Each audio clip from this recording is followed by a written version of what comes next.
particular, así como comentaba eh, Carlos eh, de León, que nos decía de que él quería ver más temas de Spring Boot. Sin embargo, Spring Boot es todo un mundo, o sea, solamente es tan grande que honestamente no lo vamos a poder alcanzar a ver de completo, pero sí Spring como tal combina diversas librerías. De hecho, para todo lo que ustedes quieran hacer, Spring ya tiene una librería. O sea, Spring creció tanto, ya no se llama ni siquiera proyecto, sino que creció tanto la comunidad y creció tanto las funcionalidades que empezaron a implementar, porque inicialmente nació como Spring Security y se hizo famoso por eso. Pero después empezaron a agregar Spring MVC para la parte web, que de hecho funciona bien feo. Entonces, y después empezaron a agregar Spring Boot, que ese es el que es uno de los frameworks que más se están utilizando hoy en día en el mercado, porque la gente decide programar la parte web con otras tecnologías, por ejemplo, con Angular, con React o con otras tecnologías, y quedarse haciendo invocaciones hacia web service con API REST, que en Spring Boot son sumamente sencillas de programar, administrar, desplegar y generar un entorno en red de múltiples nodos atendiendo peticiones. Entonces eso es lo que lo hace bien potente, aparte de ser muy portable. Y bueno, también están otros temas quiero ver, está Spring Security, Spring Boot, está Spring MVC, también está hay otro tema de Spring Integration, pero bueno, hay una gran infinidad de frameworks que tiene Spring para que nosotros los podamos utilizar, y por eso es que ya prácticamente la gente o los programadores en Java avanzados solo se quedan programando bajo Spring, que prácticamente ahí tenemos todo el entorno. Sin embargo, ustedes han podido notar, ya con el conocimiento que tienen y han podido revisar, que si ustedes no conocen las bases de lo que están haciendo, por mucho framework que puedan aprender, no van a poder llegar a resolver temas puntuales o no van a poder llegar a resolver algo en específico. Y eso es porque si nosotros no sabemos correctamente las bases, o sea, en las bases está todo. Si nosotros no sabemos correctamente las bases de la plataforma de desarrollo que estamos utilizando, de la tecnología o los mecanismos de conexión que tiene esta tecnología, nosotros no vamos a poder desarrollar de forma óptima o de forma eficiente nuestros proyectos, y siempre se van a quedar con esa deficiencia, llamémoslo así, en ámbitos de optimización, en ámbitos de que ahorita, hoy funciona, mañana ya no, y no sé por qué. Entonces, temas así bien específicos que ya no vamos a lograr nosotros tener esa visibilidad. Entonces, tenemos que visualizar bien las bases para que a partir de las bases nosotros podamos ir creciendo y podamos aprender nuevas tecnologías. Créanme que después es algo muy sencillo aprender una nueva tecnología. Es como que ustedes solo leen la primera, el Start to, para empezar a revisar eh, qué es lo que trae, cómo se implementa, algunos manuales técnicos de cómo los primeros pasos. Entonces, y se hace sumamente sencillo poder seguir implementando esa tecnología. Entonces, les dejo por ahí como punto muy importante, que las bases en la tecnología y saber cómo funciona la integración entre las aplicaciones, cómo funciona un servidor de aplicaciones, cómo funciona o cómo se conectan correctamente los servicios en las nubes. Es algo muy importante para que nosotros a partir de ahí pues podamos utilizar cualquier otro gestor.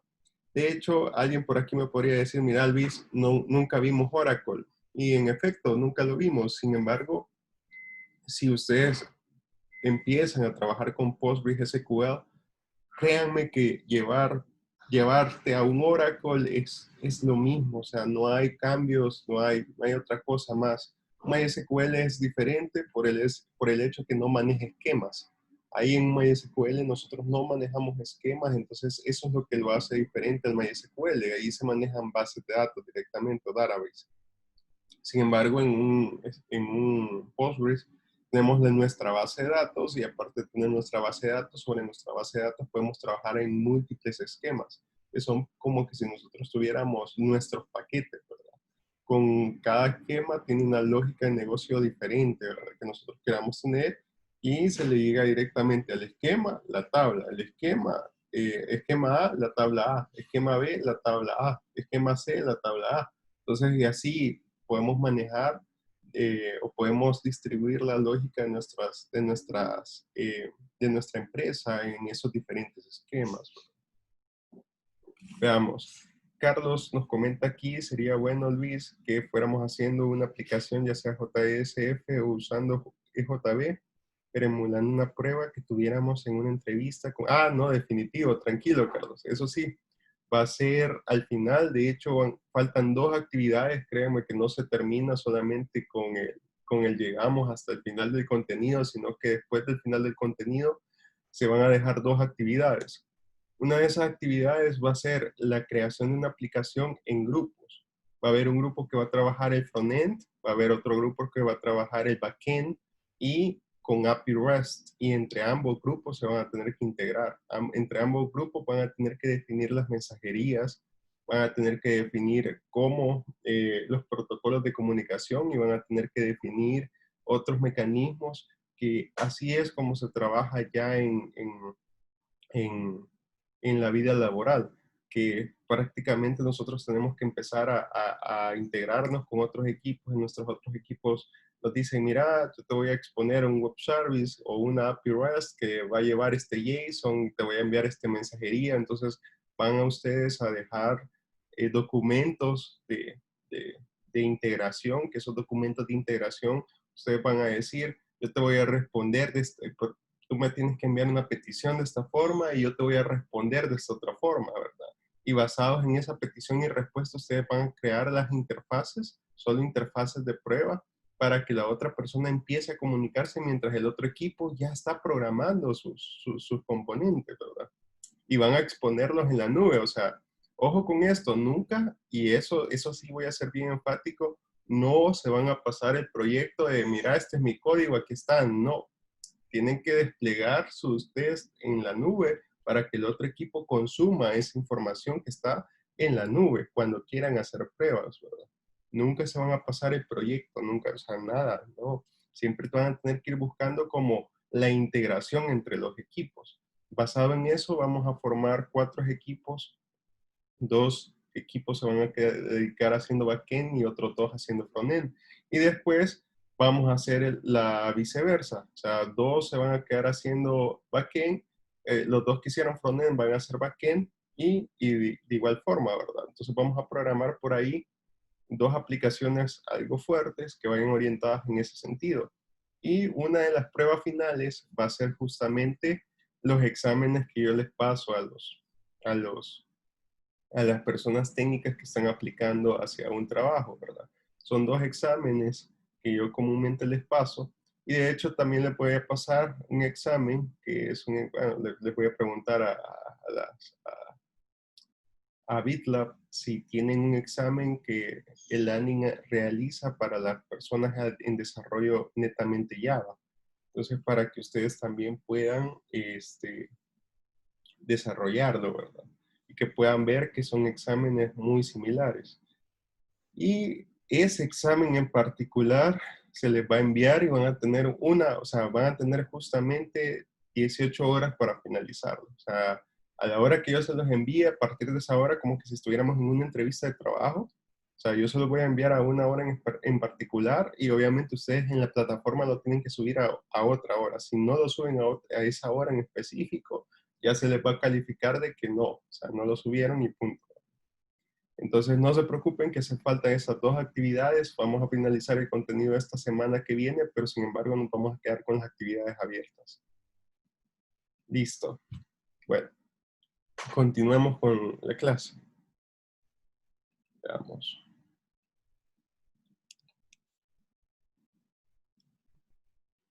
Perdón que está bien lento esto. Bueno, los EJB, Enterprise Java Beans. Como ya lo vimos anteriormente, los EJB es una tecnología muy, muy interesante porque nos ayuda básicamente a manejar toda la capa de negocio. Ya ustedes estuvieron manejando toda esta capa de negocio directamente desde el subcontrolador JPA, ¿verdad? Sin embargo, ahora lo que nos permite a nosotros es empezar a manejar toda la capa de negocio a través de estos EJBs, que son Enterprise Beans. Y básicamente un bean es como un frijol, o ese es el significado que le han querido dar, es un frijol, pero es un frijol empresarial. Pero básicamente lo que nos permite a nosotros es poder realizar el manejo de la lógica o de la capa de lógica de negocio dentro de estos beans, ¿verdad? Dentro de esos componentes, llamémoslo así, para no llamarlos frijoles, que queden así. Entonces, bueno, cabal, un frijol con corbata. Entonces, un EJB como tal es un componente que debe ejecutarse y dentro de un contenedor de JBs. Por eso es que en los servidores de aplicaciones ustedes miran que tienen, cuando nosotros los vamos a revisar directamente el Java Enterprise Server, van a ver que tiene una capa que se llama Web Container, que es donde se contienen o donde se manejan o despliegan directamente las páginas JCP, HTML, todo lo que viene con el servlets, el contexto y todo lo demás va a desplegarse dentro de ese web container. Y sin embargo, van a haber también otra capa. En esa otra capa es donde se maneja el EJB container. Y es justamente donde se despliegan solo los componentes EJBs. Y los componentes EJBs al desplegarse quedan disponibles para que cualquier aplicación pueda consumirlas, tanto internas como externas. Entonces eso lo hace bien interesante esta tecnología. De hecho, hay algunos, platicando con un compañero también que ya tiene años trabajando con esta tecnología, me decía, yo estoy preocupado porque en las últimas versiones ya no he visto mucho avance. De hecho, nosotros pensamos que de JB 2.0 iba a desaparecer. O sea, la tecnología en la nueva versión del Java 9 iba a desaparecer porque no se había escuchado nada. Sin embargo, vino los EJBs 3.0 en aquel entonces con Java 9 y a nosotros nos quedamos más tranquilos de que la tecnología siempre se le ha dado continuidad. Y se le ha dado bastante continuidad porque hay varias empresas que la están utilizando como la tecnología base. O sea, todo para ellos tienen su capa web y su capa EJBs. Entonces, tienen sus componentes web y sus componentes EJBs. Ya vamos a ver cómo lo vamos a manejar esto en una forma, en una aplicación local, bien tranquilamente, sin mayor inconveniente, ¿verdad? Entonces, por eso es que JB ahorita no va a desaparecer ni nada por el estilo. Alguien nos decía ahí, no, es que JB ya no se utiliza porque ya están las API REST. No, tranquilos, las tecnologías son diferentes por completo. Te estás comunicando con un EJB y tenés que meterle un protocolo intermedio, perdón, te estás comunicando con una API REST y tenés que meterte con un protocolo intermedio de comunicación. O sea, tenés que manejar o un XML para contestar, o tenés que manejar JSON, que es el más común y es el más óptimo en este momento. Pero puedes manejar tramas planas también si quieres meterte con una API REST y puedes manejar cualquier cosa. Sin embargo, tú no transfieres objetos, tú transfieres información que esa información necesitas interpretarla.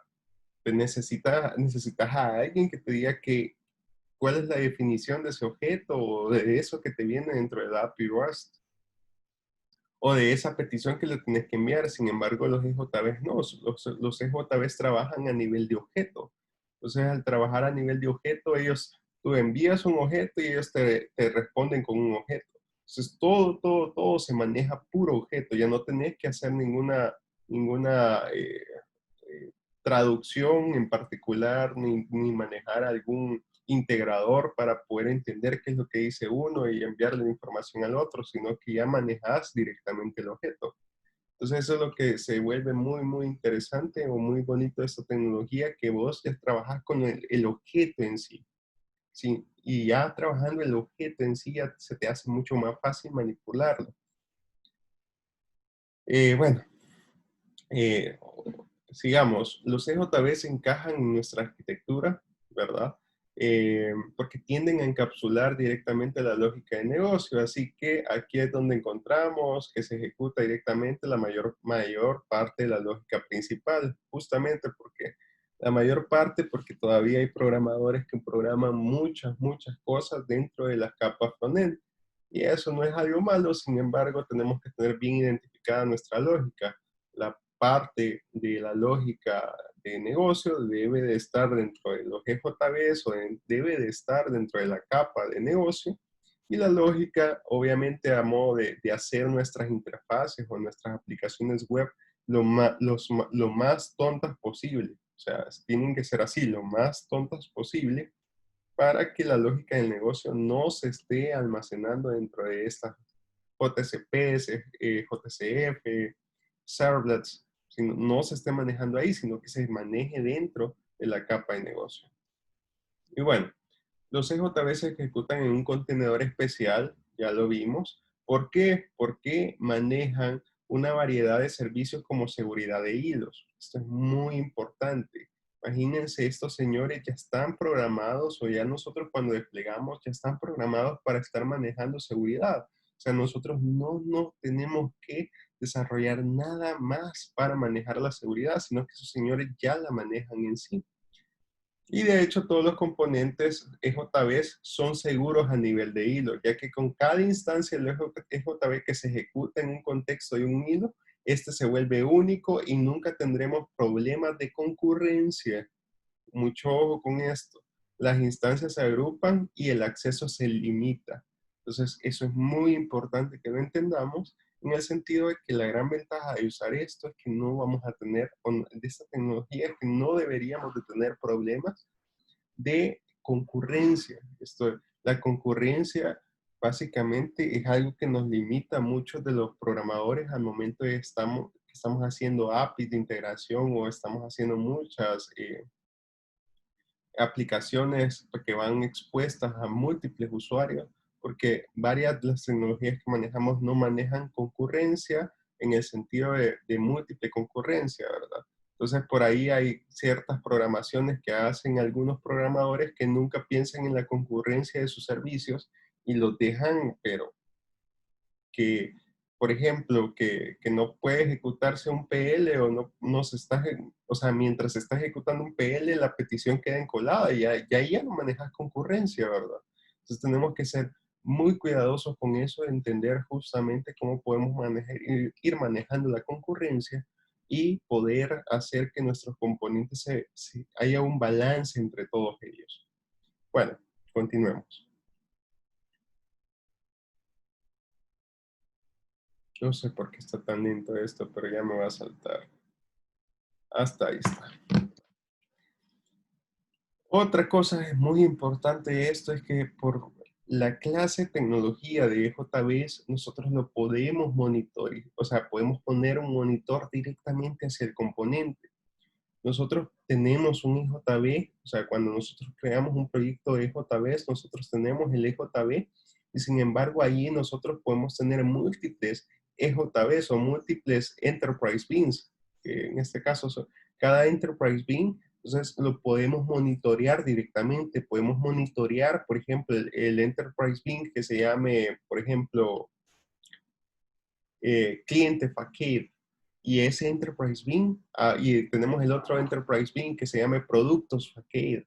Entonces, un Enterprise Bean está amarrado directamente a la lógica de los clientes, y el otro Enterprise Bean está amarrado directamente a la lógica de productos. Y nosotros podemos estar monitoreando cuál de estos dos se utiliza más, quién está dando y proveyendo más servicios, y quién está siendo utilizado a mayor escala, ¿verdad? Entonces, todas esas cosas podemos nosotros monitorear directamente componente por componente. Entonces, eso es algo muy importante, porque desde la consola de nuestro servidor de aplicaciones, nosotros podemos empezar a monitorear todas las invocaciones que le llegan al Enterprise Bean y cómo éste se empieza a comportar con las peticiones, ¿verdad?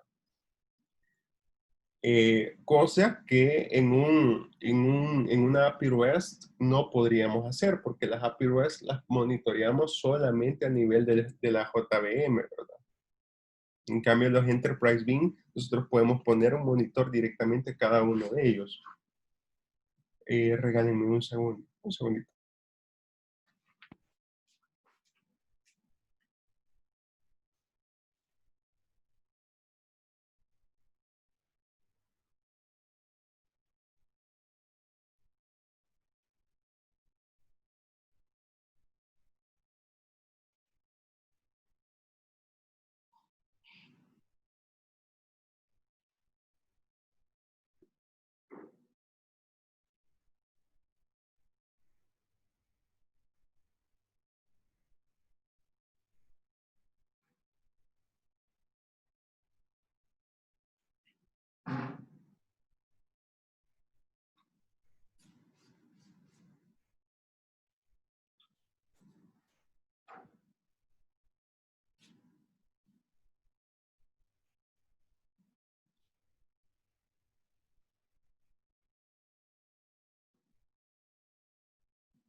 Perdón. Listo. Pues sí. Bueno, como les comentaba, veamos, también, aparte de monitorear los IJBs, entonces nosotros tenemos una interfaz mostrando datos relacionados con, bueno, ya lo vimos con EJBs que se están ejecutándose. Ya vamos a ver esa interfaz que la vamos a encontrar en el WebLogic, la vamos a encontrar también en el Glassfish y la vamos a encontrar en el Wildfly para que nosotros empecemos como a ver que realmente, o cómo podemos nosotros empezar a monitorear estos EJBs. Otra cosa, los IJB siempre se ejecutan dentro de una transacción. Esto es muy importante y es por lo que nos dio tanto problema el tema de JTA. Y es que directamente el modo en que trabaja, cada IJB maneja directamente una transacción de forma segura. Entonces, al manejar esto, al entender esto, es como nosotros le llegamos a EJB o empezamos a solicitarle una petición, en automático se habilita una transacción hasta que finaliza y nos devuelve una respuesta. Entonces ahí es a donde se da que la transacción ha sido ejecutada exitosamente y genera él el commit. Por eso es que cuando nosotros intentábamos utilizar JTA directamente con nuestros proyectos que no tenían nada que ver con EJB, nos fallaban. Y es que básicamente el EJB está ya preparado para manejar transacciones. Por eso es que JTA no nos funcionaba con nuestros componentes normales y tuvimos que hacer las configuraciones en el Persistent para decirle que íbamos a estar manejando los recursos locales y que aparte el JNDI iba a estar relacionado a un recurso non-JTA, o es una transacción o es un data source no JTA. Entonces, listo, ¿verdad? Entonces, esto es muy, muy importante. Por cierto, les voy a explicar otro temita por ahí, me recuerdan, como para que ustedes tengan bien visualizado cómo es que interviene el JNDI con el data source y que no es lo mismo tener un JNDI que tener un data source. O sea, esos conceptos no son los mismos. Alguien podría decir, ah, es que el JNDI es el mismo data source. No, wait, no es lo mismo. El JNDI solamente es una asociación por nombre, como por así decirlo, es como que ustedes tuvieran un perrito y le dieran nombre. A este le voy a llamar Lucas, por ejemplo. Y a Lucas, cada vez que ustedes lo llaman, ya entienden, cada vez que ustedes le llaman dentro de su casa y gritan Lucas y el perrito viene, entonces es porque el perrito ya entiende que su nombre es Lucas. Entonces, así es la asociación del JNDI, pero cualquier otra persona que llegue le puede llamar perrito y el perrito no lo va a seguir ni nada por el estilo, ¿verdad? Entonces el JNDI simplemente es buscar la asociación del nombre del recurso, es nada más, solamente hace eso, solamente es como que ustedes le dieran un nombre a ese recurso, pero el data source en sí es un componente independiente, es un componente aparte que es el que se configura dentro del servidor. De hecho, ayer estábamos haciendo también un tema muy, muy, muy bonito en el sentido de que, o bueno, en la explicación de ayer se dio un tema muy bonito en el sentido de que hubo uno de sus compañeros que estaba tratando de hacer sus pruebas en un método main, pero tenía toda su configuración conectada hacia un recurso en el servidor. Entonces, ¿qué creen que pasa? O sea, alguno de ustedes que levante la mano y me diga si eso va a funcionar o no va a funcionar.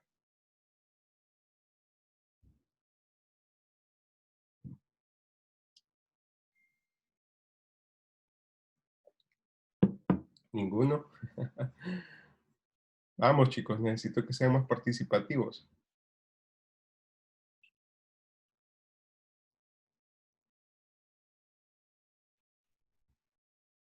Quizás solamente para hacerles como el vistazo completo. El tema era el siguiente, para que ustedes lo tengan aquí. Nosotros tenemos aquí nuestro application server, ¿verdad? Entonces tenemos ahí nuestro application server. Y lo que tenía nuestro compañero era lo siguiente, ¿verdad? Recordemos que en nuestra application server nosotros tenemos aquí las capas divididas. Entonces, donde tenemos aquí bueno, quiero ver cómo lo vamos a manejar mejor. Manejémoslo así. Entonces, donde acá tenemos nuestro web container, imaginémoslo aquí.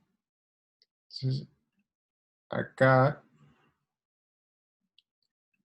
tenemos nuestro EJB container, para que lo puedan ver así.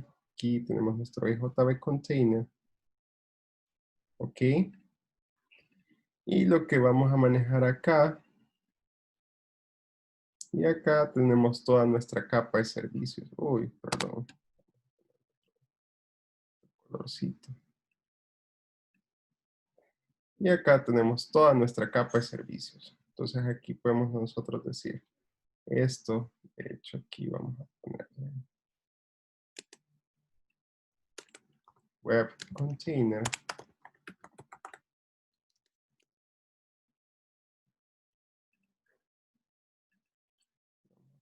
Entonces, aquí tenemos nuestro EJB container.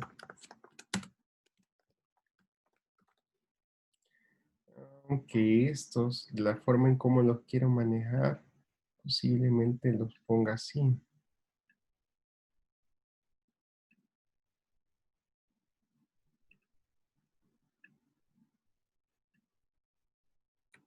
para que se dibujen mejor. Sí, así mucho mejor.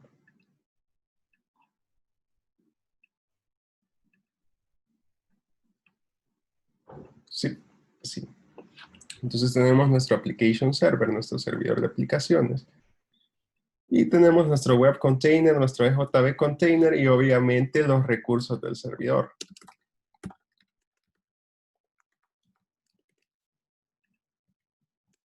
Cuando hablamos de ese recursos del servidor, ¿verdad? Estamos hablando de que aquí tenemos nosotros nuestro data source, tenemos nosotros una infinidad de cosas que podemos tener aquí. Y imaginemos nosotros que aquí justamente tenemos nuestro data source. Acá. Entonces, nosotros a este le vamos a llamar data source. Entonces, y a este se empleados. Nuestro data source de empleados, ¿verdad? ¿Les parece? Y sobre nuestro data source de empleados, se llama empleados, nosotros por acá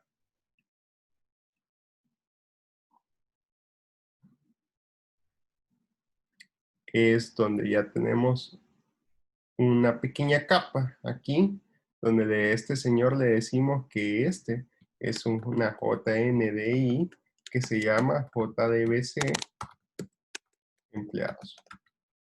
¿Ok? Y este es el recurso que por nombre, digamos, si quieren verlo así, que por nombre está asociado directamente a nuestro data source de empleado. ¿Y qué es lo que hace nuestro data source? Nuestro data source lo que hace es obviamente venir y conectarse. Oh, ese color está feo.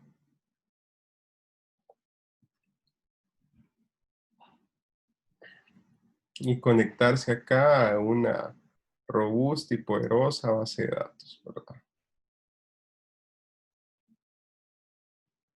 Vamos a ponerlo así. Yo quiero ver si puedo, si tengo técnica para hacerle esto. Ah, qué bien me quedó. Base de datos y SQL empleados, ¿verdad? Entonces lo que hace el data source es directamente pues conectarse desde aquí, desde el data source, hasta acá, a la base de datos. ¿Ok? ¿Estamos bien? Aquí se me fue este de más. Ok. Y lo que hacemos nosotros es que con nuestras aplicaciones, por ejemplo, nuestra aplicación por aquí, no, vamos a ponerle en este color, vamos a ver si se mira bien. No me gusta.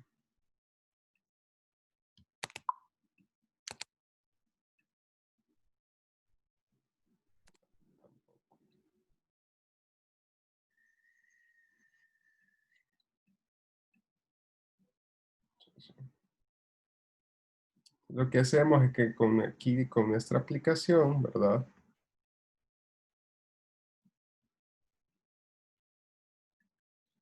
Nuestra aplicación se despliega dentro de todo el WebXJB container. Entonces, y a esta señora le vamos a llamar nuestra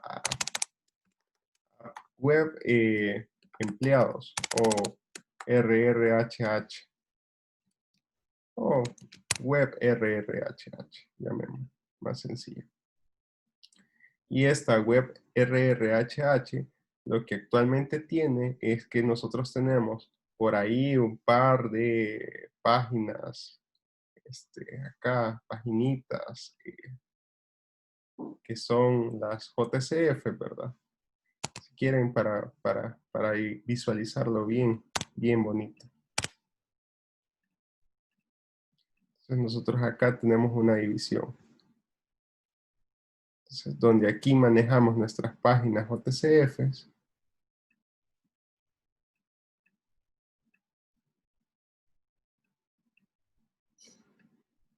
y acá, no, en otro color para que Y acá estamos manejando nuestros facades, que por así decirlo, o nuestros controladores, que estos controladores, acá nosotros es donde manejamos la persistencia de datos, ¿verdad?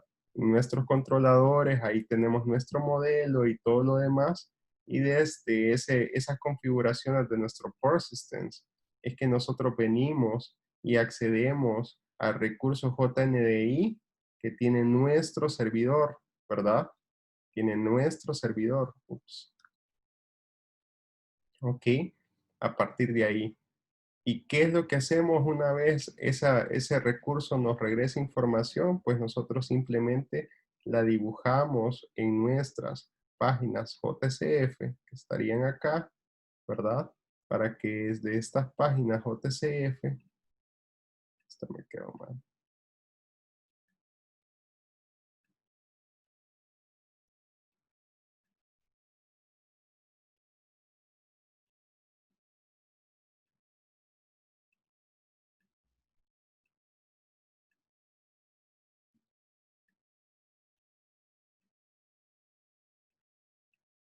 ¿Verdad? Darle información hacia un tercero, ¿verdad? Que aquí nosotros básicamente estaríamos diciendo que estaríamos dándole la información a un usuario, a un navegador, ¿verdad? Aquí a un, y esto estaríamos enviándolo hacia un navegador.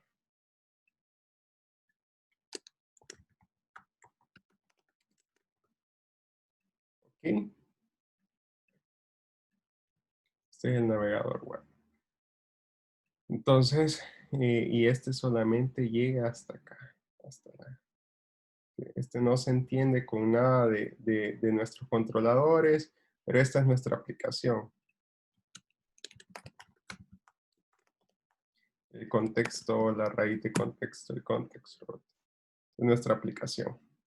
Entonces, así es como se administra todo, ¿verdad? O sea, ahí es a donde nosotros tenemos. Hasta ahorita no hemos tenido ninguna interacción con el EJB Container, sino que todo lo estamos manejando en nuestra misma aplicación, donde en nuestra aplicación nosotros tenemos dividida nuestra capa web, obviamente nuestra aplicación es web, entonces ahí tenemos dividida nuestra capa web y nuestra capa de lógica de negocio, que nosotros le llamamos nuestros controladores o nuestros controllers.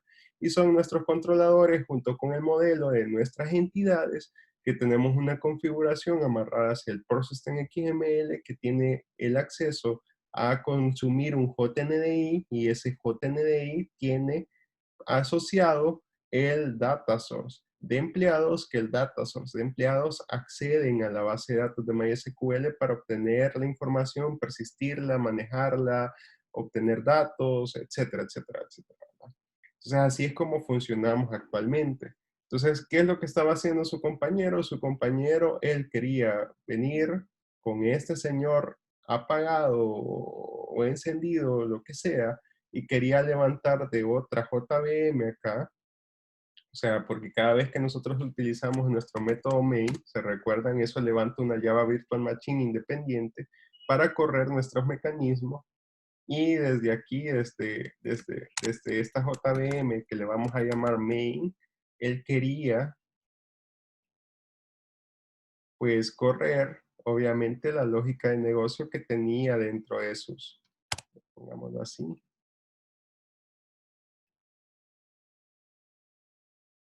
dentro de sus controladores, ¿verdad? O sea, él quería venir y empezar a manejar sus controladores para hacer las pruebas que le corresponden, ¿verdad? Acá, y obviamente los controladores, ellos iban a querer, pues, venir y saltar a buscarse esta JNDI. Sin embargo, como no está dentro de su máquina virtual, ellos se iban a estar intentando conectar aquí a un JNDI que tiene el nombre JDBC empleado, ¿verdad? ¿Y creen ustedes que lo va a encontrar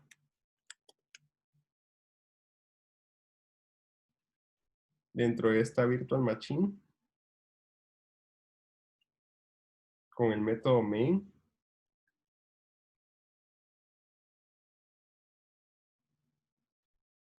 Isaías dice que sí lo va a encontrar. Gustavo dice que no.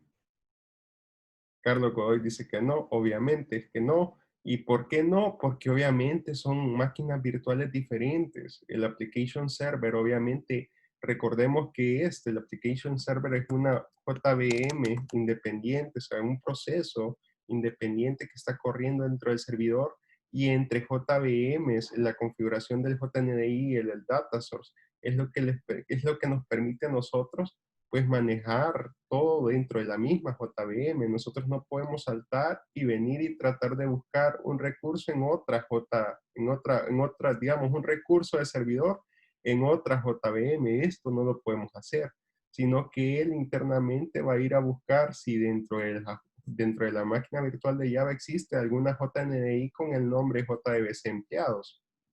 Obviamente no iba a existir, ¿verdad? Porque no iba a estar creada dentro de la JVM y siempre iba a estar dando problemas. Esto, tanto si este señor está arriba o este señor esté abajo, no va a poder acceder, a menos que haya alguna configuración especial que dentro de la JVM cree un JNDI asociado a un data source y haga todo lo demás. Entonces, esto es justamente como, bueno, tenemos que verlo así, son procesos independientes, son hilos independientes que no pueden estar compartiendo sus recursos, compartiendo su información. Entonces, al no compartir su información, obviamente ellos se vuelven independientes, ¿verdad? Y solamente el recurso o la JVM que ya tenga configurada una JNDI que se llame JDBC empleados con el data source asociado a la base de datos empleados de MySQL, solamente esa configuración es la que va a poder funcionar aquí en una ejecución de este tipo. Entonces, a menos, y esto sí, ojo, a menos que ustedes pongan en debug su servidor y ya poniéndolo en debug su servidor, entonces ahí ustedes puedan poner pequeños métodos que se llamen, no obligatoriamente main, pero sí que manden a ejecutarse para hacer ciertos tests. Entonces, y ahí en debug sí va a funcionar. Entonces, ahí me está preguntando Isaías y es algo muy importante pero en caso de tener un recurso local, sí funcionaría. Ojo, sí, es correcto. En caso de tener un recurso local, sí te funcionaría porque ahí no tenés asociado un JNDI, sino que ahí ya tenés, por ejemplo, los properties de conexión,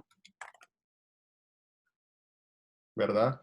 Entonces recordemos esto, y esto es muy importante, que bien que lo mencionas. No es por tener un recurso local, recordemos que tu persistence debería de estar aquí amarrado a un recurso local y utilizando un non-JTA transaction, ¿no? Aquí, o sea, tu recurso local. Cuando nosotros hablamos de recursos locales, lo que significa es si nosotros vamos a manejar la transacción o no vamos a manejar la transacción. Por eso, cada vez que nosotros definimos recurso local, lo que significa es que nosotros nos toca poner dentro de nuestros controladores que antes de hacer un persist, un merge o un remove, nosotros vamos a estar manejando la transacción. Entonces le decimos entitymanager.getTransaction.begin, entitymanager.persist y entitymanager.getTransaction.commit. ¿Me entendés? Entonces, eso significa el get transaction es que vos estás manejando la transacción y por eso es un recurso local, ¿ok?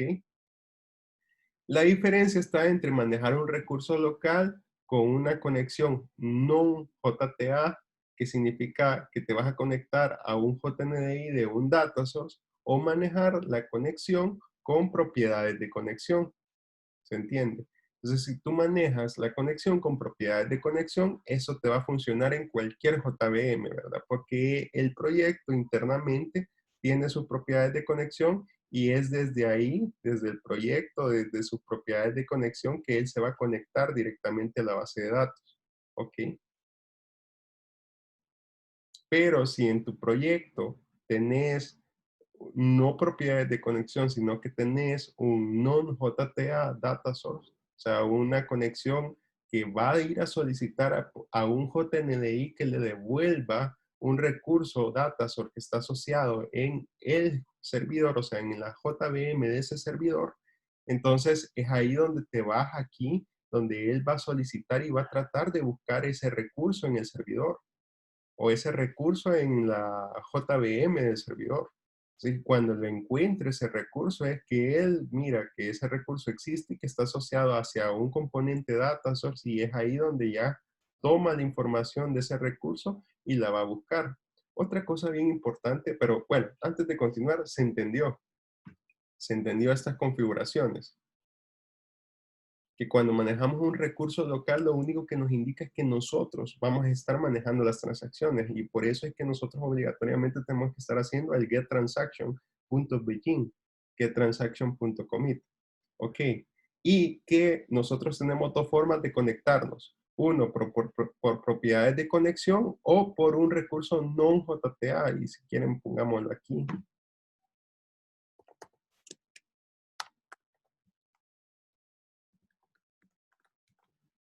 Es un recurso non-JTA Data Source. Que esto lo que hace es que él le dice que vaya a buscar un JNDI con el nombre de JDBC empleados. ¿Ok? Ok, perfecto. Entonces, esto es por lo que es bien importante explicarlo, creo que con dibujitos se entiende mejor. Vaya, entonces, y es así como nosotros accedemos a ese recurso. Entonces, accedemos al recurso del JNDI, pues básicamente pues, manipulamos la información. Ahora, si aquí nosotros tuviéramos propiedades de conexión, imaginémonos que aquí nosotros no tenemos esto, sino que nosotros tenemos properties de conexión. Tiene que ser connection properties. Propiedades de conexión.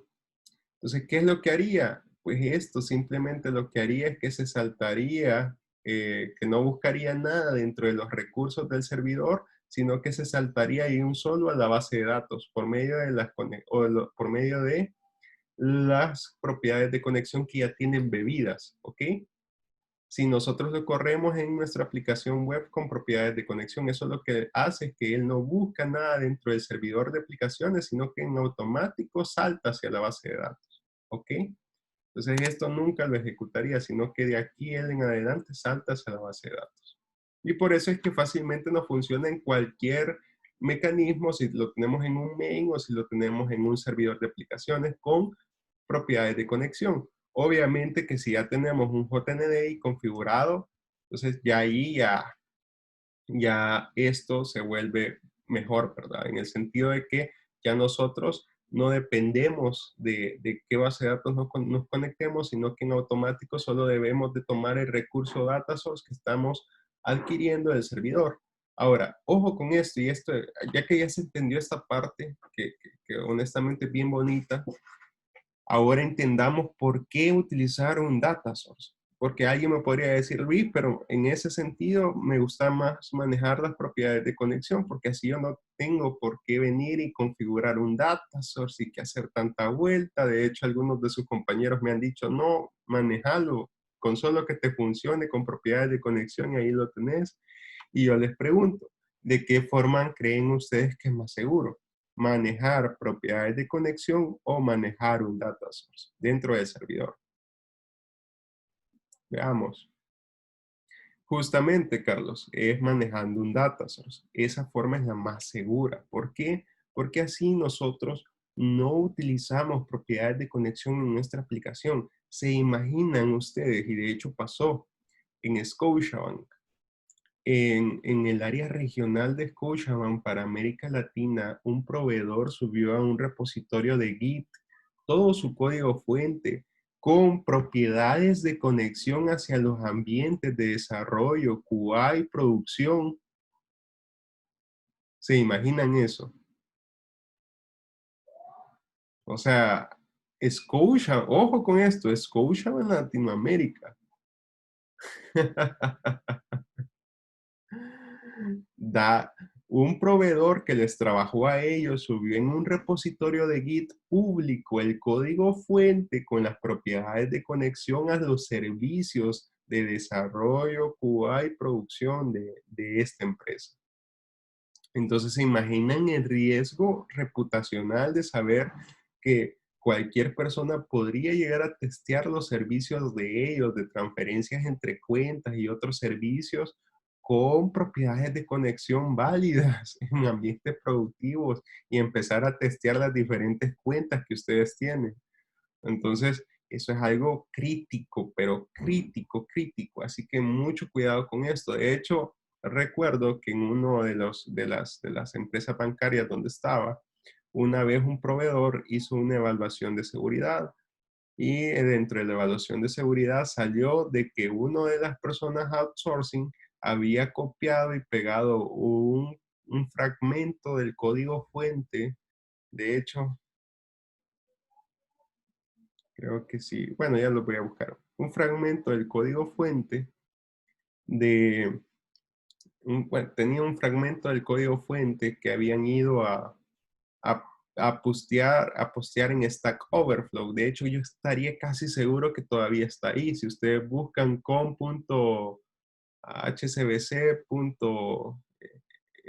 sv.com.hcbc.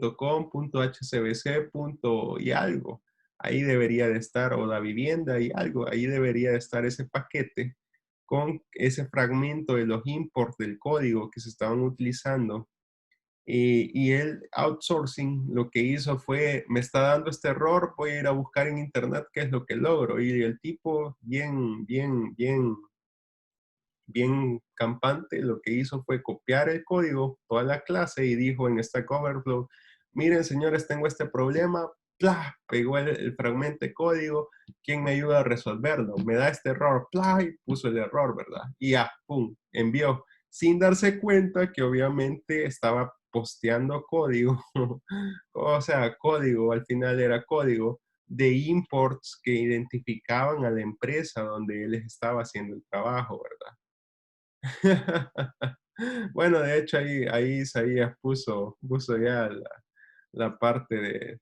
Entonces eso se volvió muy crítico porque, o sea, ¿se imaginan tener allí de una empresa así como HCBC o de una empresa así como La Vivienda o como Scotiabank o como BAC o como Agrícola, eh, pedazos del código publicados en internet? Entonces es muy, muy crítico. Entonces, así que esa empresa encontró ese post en Stack Overflow y obviamente pues se hizo la alarma, ¿verdad? Correspondiente. Ya menos mal el outsource que estaba ahí ya no está, o sea, ya no, ya no estaba ahí, menos mal, honestamente, porque sí que le hubiera caído duro. Así que bueno, al final eso pasó. Entonces, esto es muy, muy importante que nosotros tengamos mucho el cuidado de no, obviamente, si estamos en un proyecto de esa envergadura o como en una empresa trabajándole muy grande, obviamente no tenemos que estar subiendo códigos a páginas como Stack Overflow. Mire, ayúdenme con esto, ¿verdad? A menos que ustedes tengan el cuidado suficiente para identificar que el código que están pegando, pues no se identifica qué empresa es, a quién le están trabajando, ni nada por el estilo, ¿verdad? Tenemos que tener mucho cuidado con eso. Y aparte de eso, pues, eh, tener también un cuidado adicional de que si ustedes suben ese código ahí, va a quedar un registro dentro de la máquina de que ustedes estuvieron subiendo ese código, ¿verdad? Así que mucho cuidado con eso, tampoco ir a repositorios públicos, públicos, o sea, estar subiendo código fuente de su empresa o las empresas que están trabajando, ¿verdad? Por lo general, las empresas ya tienen sus repositorios de CVN y con eso se trabaja.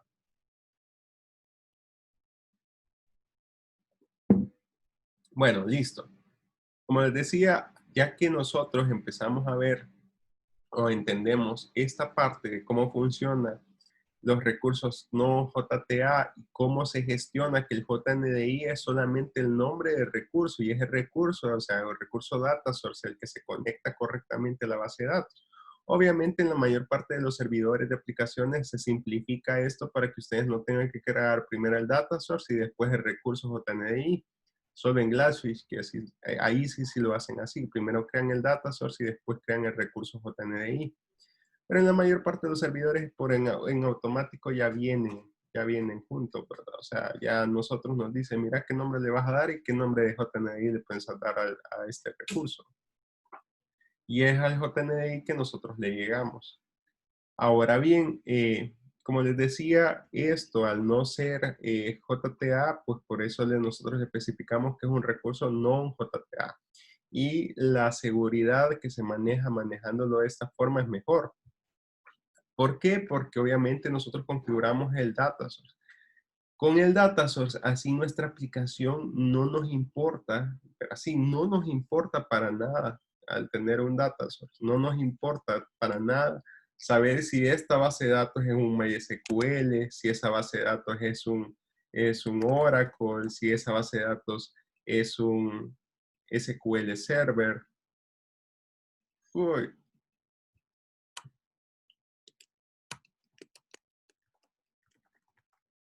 o es un Postgres SQL, o sea, no importa, no nos importa nosotros como aplicación qué es, porque de hecho ni siquiera, no sé si se han fijado que cuando nosotros lo configuramos así, ni siquiera es necesario incluir la librería de conexión, porque la librería de conexión del driver no la utiliza la aplicación lo único que hace es entenderse con un data source, es lo único, pero caso contrario, ella no le interesa o a ella no le interesa saber qué tipo de base de datos es la que nos vamos a conectar porque todas esas configuraciones ya están en el datasets. Ella solo va a ir a obtener el recurso y le importa muy poco qué base de datos es. Puede ser un SQL, puede ser un Oracle, no nos importa.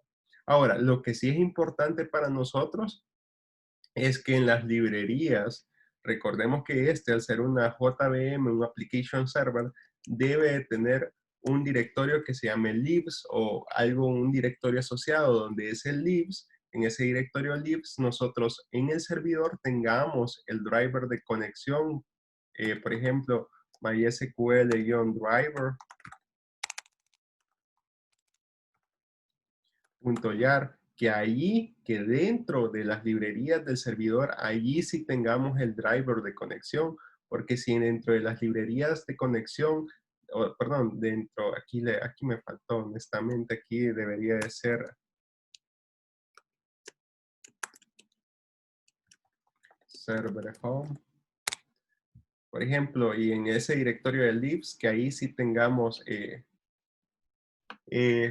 las librerías necesarias para conectarnos hacia esa base de datos. Ahí nosotros debemos de tener o el MySQL Driver, o el Oracle Driver, o el Postgres SQL Driver, o lo que sea. Ahí tiene que estar, porque si no está ese jar de conexión en el servidor de aplicaciones, por más que nosotros queramos conectarnos a la base de datos o que este data source funcione, no va a funcionar.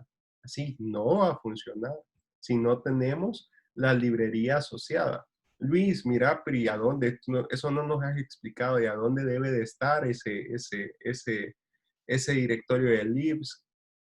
Ustedes lo pueden buscar, por ejemplo, cuál es el directorio de librerías dentro del WebLogic, cuál es el directorio de librerías dentro de Wi-Fi, cuál es el directorio de librerías dentro del Glassfish, pero comúnmente en el Glassfish, veamos, en el Glassfish suele ser que está dentro del directorio home, o sea, donde tienen la carpeta del driver del Glassfish, ya les digo.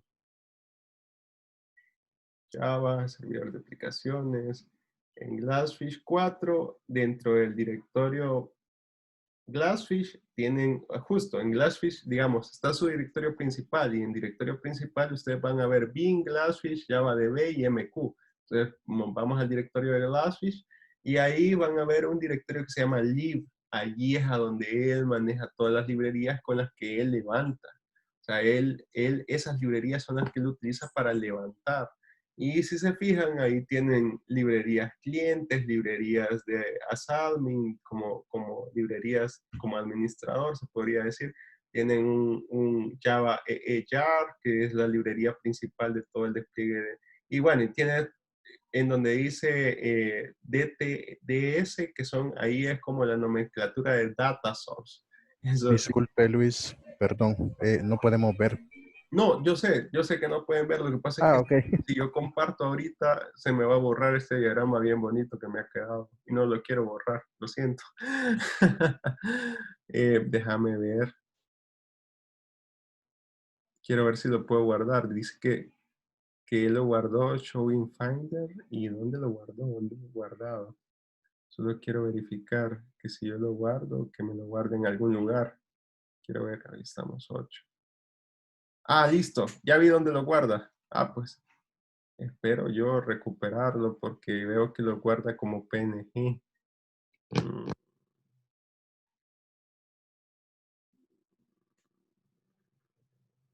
No creo que guarde el editable.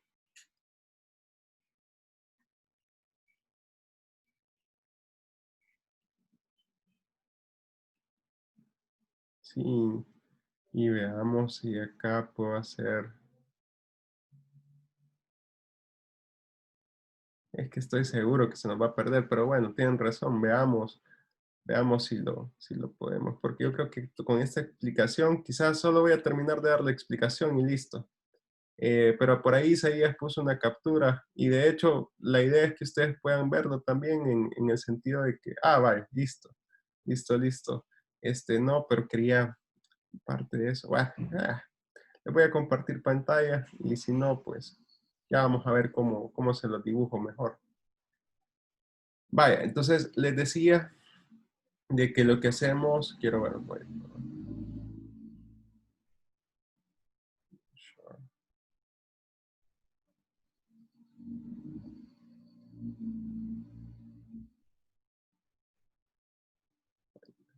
vamos a ver.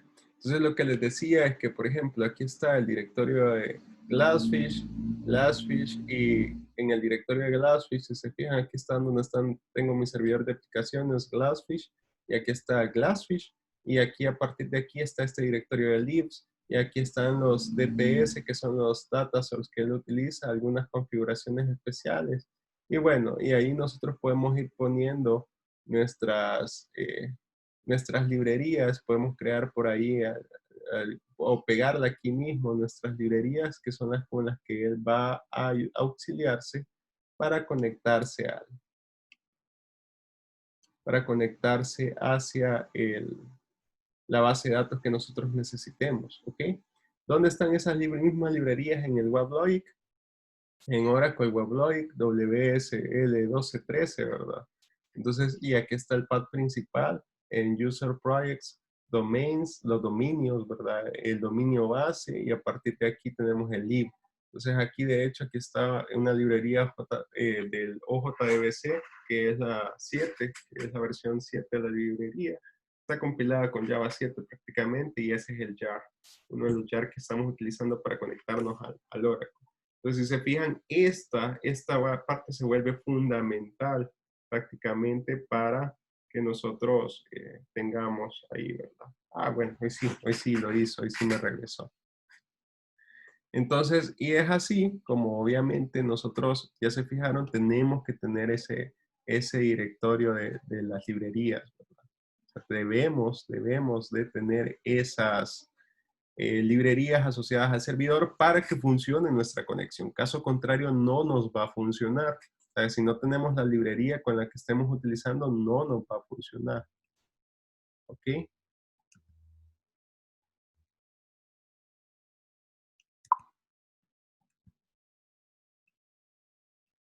Sí, ahí está.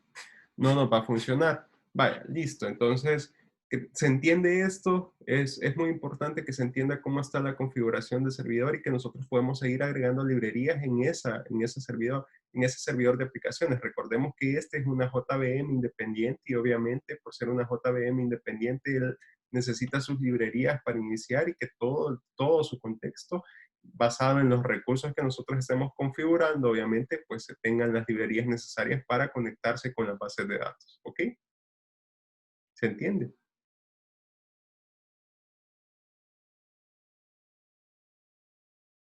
Vale, perfecto, de acuerdo. Entonces, listo. Ahora, ¿qué es lo que vamos a hacer con los EJBs? Y bueno, continuemos con la presentación. Vale, entonces, Como les comentaba, ya vimos cómo está la capa web y la capa business, que es el EJB container, ¿verdad? Entonces tenemos los EJB siempre se ejecutan dentro de una transacción, ya lo vimos, de modo que cada vez que llamamos a un EJB se ejecutará de forma segura en una transacción. Todos esos servicios los proporciona el contenedor sin que tengamos que solicitarle expresamente. O sea que nosotros nos olvidamos a partir de ahí el empezar a utilizar el entitymanager.getTransaction.begin. ¿Por qué? Porque en automático los EJB manejan la transacción. Ya no tenemos que estarle diciendo al EJB que al Entity Manager que nos dé una transacción y iniciarla, sino que él en automático ya sabe que cuando recibe la petición ya está dentro de una transacción. ¿Se entiende? Por ende, nos saltamos todas esas partecitas de la lógica, perdón, del getTransaction.begin y el getTransaction.commit. Ya no lo vamos a utilizar, o el getTransaction.rollback. Ya no lo vamos a utilizar. Ahora el código se simplifica y se hace más sencillo en el que solamente le vamos a decir Entity Manager persist, Entity Manager remove, Entity Manager merge y listo. Ya está ahí. Nada más. Él ya sabe cómo manejar la transacción. Y es porque el EJB o la tecnología como tal ya se lo permite. Ahora, hay dos tipos de JBs. Están los beans de sesión y los beans dirigidos por mensaje. Ya vamos a ver cuál es la diferencia entre cada uno de ellos. Por cierto, hasta el momento se entiende esta teoría. Se entiende por qué ahora sí ya vamos a poder manejar los recursos del Persistent como JTA gracias a la tecnología EJB, porque solo allí se pueden utilizar. ¿Sí? ¿Se entiende? Que ya que es gracias a que el EJB maneja transacciones es que podemos empezar a utilizar el JTA, la tecnología de Java Transaction API. ¿Ok? Vaya, vamos a ir viéndolo también más a detalle para que ustedes lo vayan entendiendo mejor. Vaya, entonces tenemos, como les decía, dos clases de beans. Están los beans de sesión y los beans dirigidos por mensaje. Ahora veamos los beans de sesión.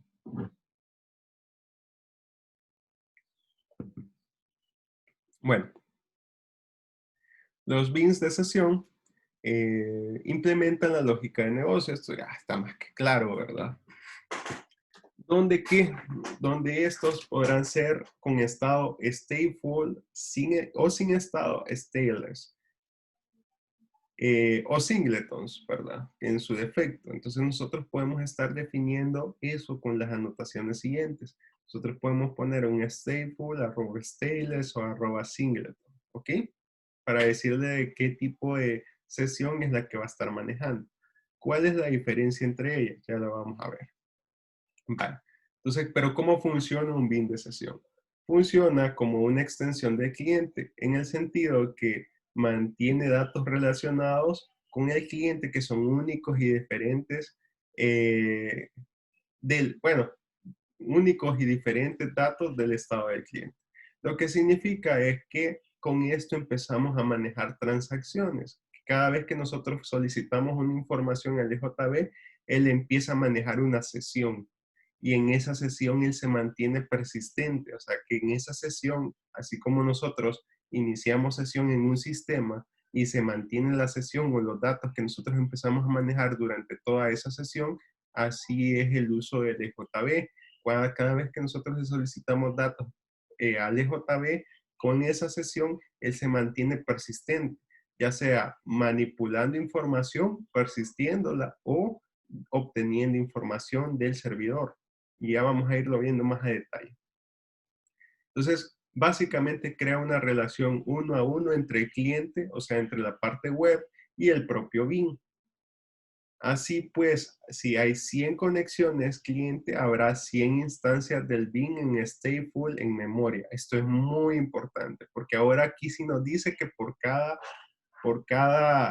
BIM o por cada BIM van a haber instancias, por cada petición que hagamos a ese BIM van a haber instancias del BIM en memoria. O sea, cada vez que nosotros solicitemos una persistencia, él va a ir creando una nueva instancia, una nueva instancia, una nueva instancia para ir manejando que las transacciones sean independientes. Así que cuando diseñamos un BIM, pregúntate, ¿Es este bin una extensión del cliente? Sí lo es, o sea, si es una extensión, o sea, que el cliente obviamente está extendiendo o está enviándole la delegación de la funcionalidad, entonces sí lo es, necesitamos que el bin se mantenga en el estado, o sea, que el bin mantenga su estado y esté enviando la información al cliente. Pero ojo con esto es más seguro, pero genera más volcado en memoria o genera más impacto en la memoria. Entonces, si necesitamos que el bin mantenga el estado, o sea, si necesitamos que el bin empiece a manejar cierta memoria, porque nosotros ahorita estamos en una, por ejemplo, en una transacción donde primero descargamos de la cuenta A, después abonamos en la cuenta B y por último, no sé, enviamos a persistir en auditorías u otros temas, etcétera, etcétera. Entonces, si nosotros necesitamos manejar toda una transacción bien compleja, entonces ahí sí necesitamos que ciertos estados del BIN mantengan la sesión.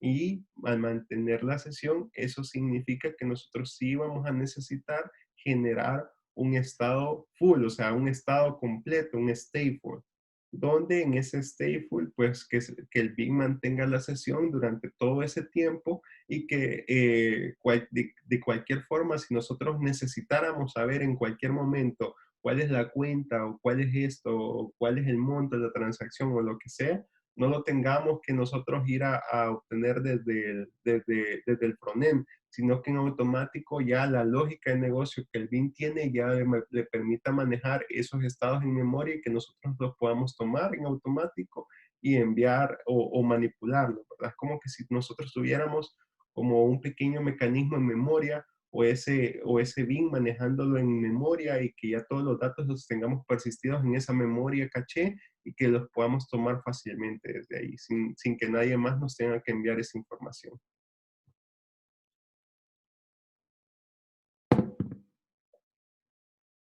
Ok, caso contrario, si ustedes no necesitan, sino que son transacciones, microtransacciones le llaman.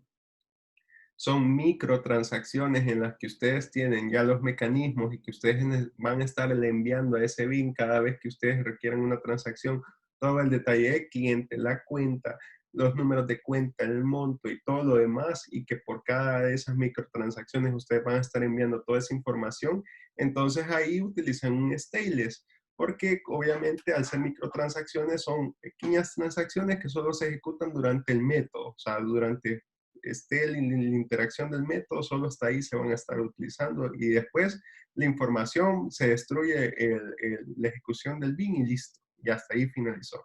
Entonces ahí es a donde utilizamos nosotros el stateless. Así no impactamos la memoria y hacemos que las transacciones sean más fluidas o más rápidas.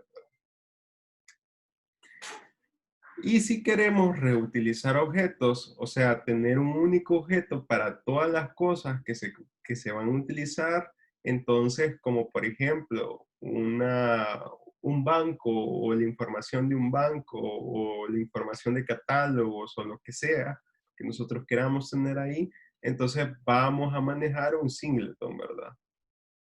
O podemos manejar un singleton, ¿ok? Se entiende. De hecho, ya lo hemos hecho cómo manejar un singleton, ya hemos visto casos prácticos como por ejemplo el banco o la cuenta bancaria que la vez pasada estuvimos manejando. No fue el banco que estuvimos manejando una cierta interacción que el banco o la instancia del banco sea un singleton. De hecho, las conexiones las manejamos como que si fueran un singleton también, ¿verdad? Entonces, ahí ya hemos visto casos bien puntuales de cómo podemos nosotros manejar un singleton y ese singleton, pues, simplemente ponemos la anotación @singleton, nada más, así es así. Y ya en automático él levanta todo ese contexto del bin manejado como un singleton, así de sencillo. Y lo mantiene en memoria esa información que nosotros estemos alojando en ese singleton. Forever. Forever durante el BIM en sesión, o perdón, el BIM manejado o el BIM empresarial esté en activo, por así decirlo, a menos que nosotros le debemos detener, hasta ahí se va a morir esa información que se permanezca ahí persistida. Bueno, en un mundo sin estado, esta relación muchos a uno se crea a través de una estructura de agrupación pooling, de modo que cuando un cliente hace una petición puede parecer una relación de muchos a uno, pero en realidad se recupera un solo objeto de la agrupación en cada petición. Esto es muy importante en el sentido de que si nosotros no tuviéramos estados, ahí se genera una relación de muchos, por ejemplo, muchas peticiones a una, y que cada vez que nosotros o cada vez que se esté solicitando las peticiones, estas se van agrupando, que es lo que dice el pooling, se van agrupando en cierto modo, que cada cliente hace una petición y cada vez que un cliente hace una petición en automático, recupera solamente el objeto de la agrupación o un objeto de la agrupación que se está obteniendo. Por eso es bien importante siempre manejar un estado de ese bin en sesión. Entonces, que ya lo vieron ustedes, estamos con el stateful, el stateless o el singleton. Creo que es bueno, recomendablemente es lo mejor siempre manejar un estado.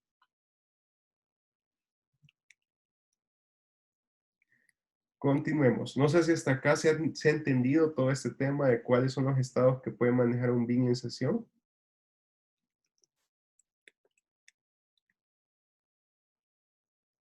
¿Se entiende? Veamos, Carlos. Sí, Luis, solo para tener como más claro con algo que ya conocemos en teoría, esto es como el manager. O sea, cuando se invoca, él crea la sesión, solo que lo maneja como un BIM.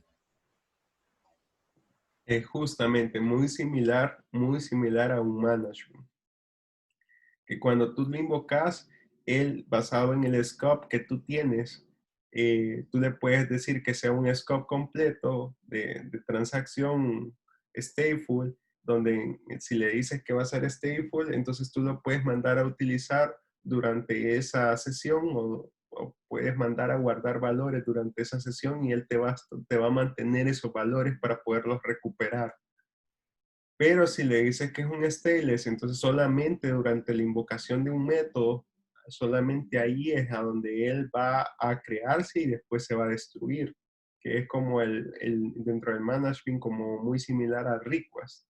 El stateful es como muy similar al scope de sesión, al session scope, donde tú vas a poder manipular los valores y vas a poder como guardarlos en sesión para después obtenerlos, ¿verdad? Y el singleton es muy similar al de application scope, donde ese management, su vida va a ser permanente o va a mantenerse con vida durante toda la sesión. Solo que mucho ojo que esto estamos hablando a nivel de session build. O sea, lo que significa de que esto se vuelve como que si nosotros tuviéramos una API REST, pero la API REST ya no es a través de, de, de, sí, de puros requests, sino que ya la API REST la puedes hacer compleja. Imaginemos los casos, el caso siguiente. Aunque si tuvieran una API REST, donde en la API REST ustedes le dirían a la aplicación de que se va a crear una nueva sesión y todos los valores que se vayan guardando dentro de esa sesión, ustedes los van a ir como guardando en cierto caché.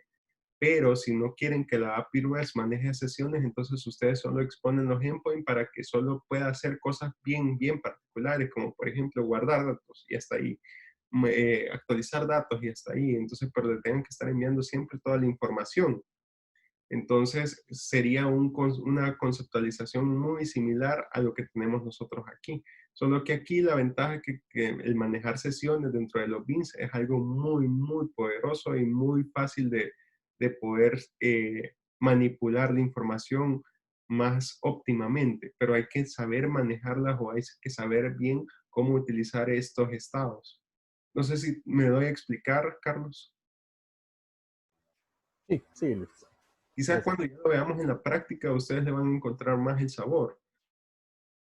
Bueno, continuemos. Pero sí, muy bueno el caso, Carlos. Y en efecto, se puede asemejar como el management, solo que aquí ya tenemos tenemos que entender que esta parte está relacionada con la lógica de negocio, no tanto con la vista.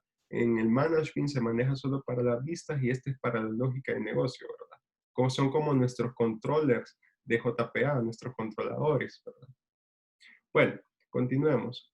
Un bin de sesión con estado stateful puede mantener datos entre diferentes peticiones de un cliente, que esto es lo que, con lo que les comentaba. Y ustedes pueden decirle al momento del bin en sesión, mira, bin en sesión, voy a estar persistiendo a este cliente. Pero después le digo, ah, mira, pero este cliente solo lo quiero modificar. Se modifica. Ah, pero después no, este cliente le voy a modificar, por ejemplo, el estado. Y ustedes ya tienen un método que se llama estado inactivo y ya ni siquiera le envían el cliente porque solo con ejecutar el método, él en automático, el EJB ya entiende que ya recibió un cliente y que ese cliente es el que está asociado hacia el método para modificarlo y volverlo inactivo. Entonces ya en automático trabaja con la información que tiene en memoria para decirle que el cliente que ya se lo habían enviado, ese es con el que va a seguir trabajando para desactivarlo, ¿verdad? Y así sucesivamente.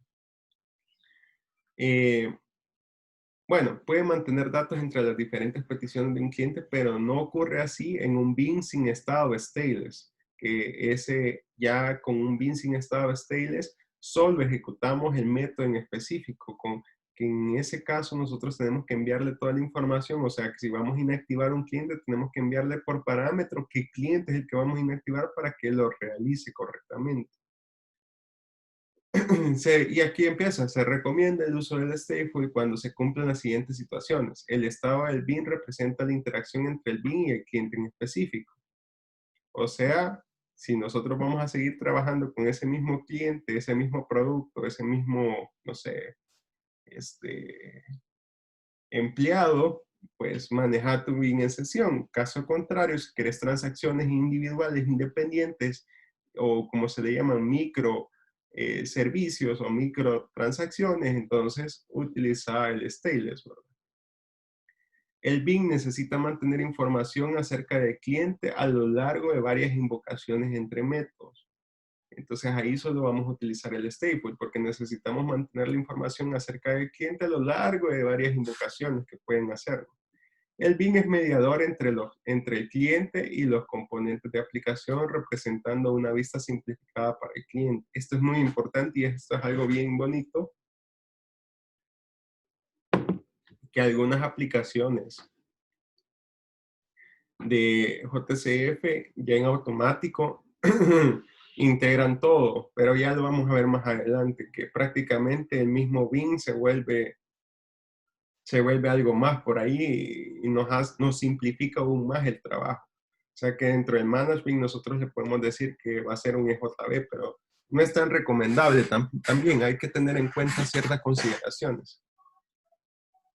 Bueno, tras bambalinas, el BIM manejado o el BIM maneja el control de flujo, tras bambalinas, el BIM que maneja el control del flujo o el BIM integrador o orquestador, ojo con esto, estos conceptos son muy importantes, orquestador, integrador, porque lo van a escuchar mucho en la jerga de integración de servicios. Entonces el BIM orquestador es el que orquesta, el que sabe cómo se va a manejar todas las transacciones. Entonces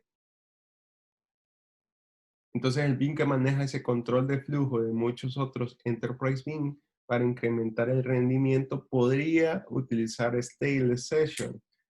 En alguna de las siguientes situaciones, el estado del BIM no tiene datos para un cliente en específico. Obviamente, si no tiene datos es porque los va a estar recibiendo como parámetros. En un único método de invocación, el BIM realiza una tarea genérica para que todos los clientes, por ejemplo, se podría utilizar el Stateless Session BIM para mandar un email que confirme una compra de un cliente, o sea, algo bien particular o bien pequeño. Y el BIM implementa un servicio web. Entonces, ya lo vamos a ver más adelante cómo vamos a hacer esto. Y los singleton sessions son apropiados en las circunstancias donde el estado necesita ser compartido a través de la aplicación, de toda la aplicación, o un único enterprise BIM necesita ser accedido por múltiples hebras concurrentemente. Ahora, ¿cuándo podrían o cuándo ustedes ven recomendable manejar un singleton?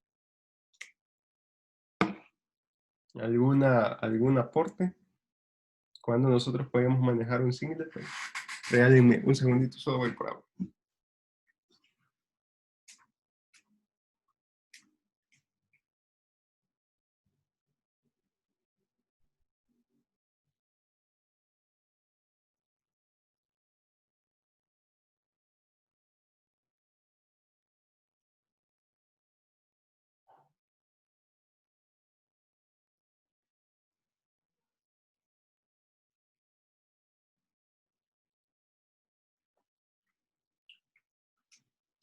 Listo, ¿algún aporte?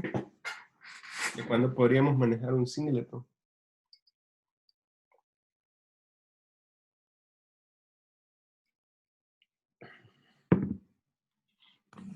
Imagínense ustedes el siguiente escenario.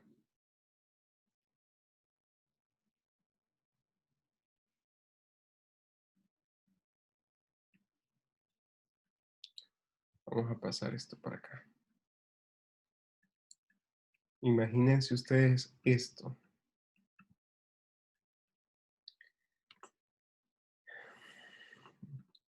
Veamos, tenemos una aplicación web por aquí.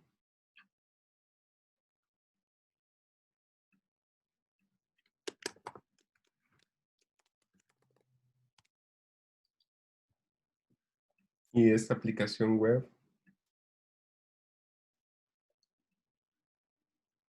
está montada en un servidor, obviamente, de aplicaciones. Quizás vamos a ponerla más pequeña acá.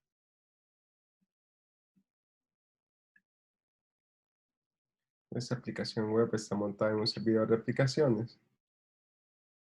Y esa aplicación, obviamente, va a obtener un catálogo por medio de un EJB.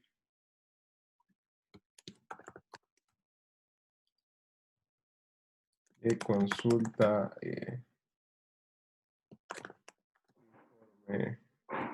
diario. Entonces, donde el EJB consulta el informe diario de transacciones.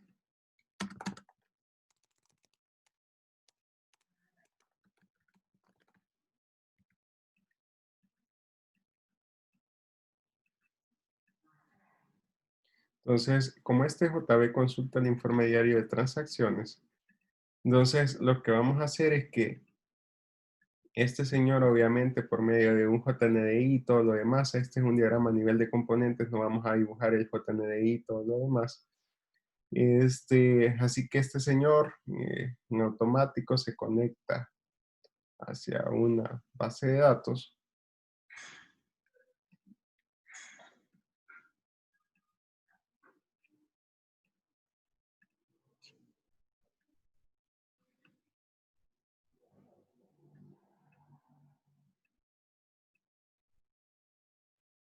En cada petición.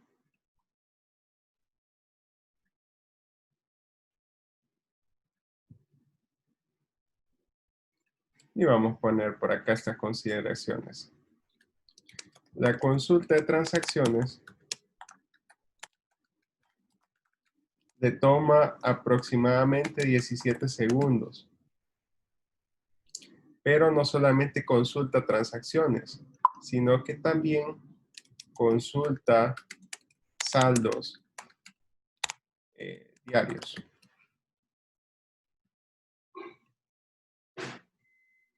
Y la consulta de saldos diarios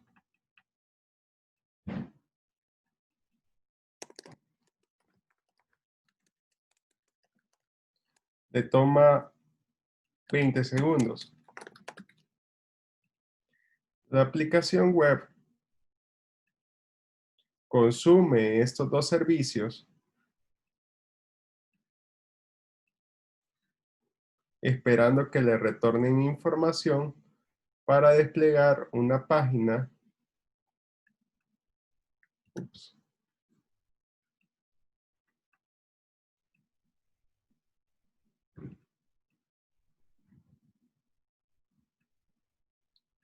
Una página web a un cliente.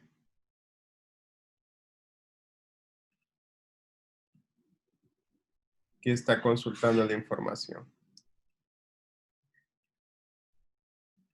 Pero este cliente diariamente tiene que estar esperando cerca de 20 segundos en pantalla para que le cargue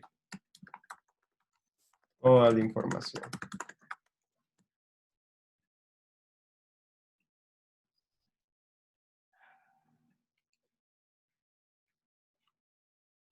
¿Qué harían ustedes?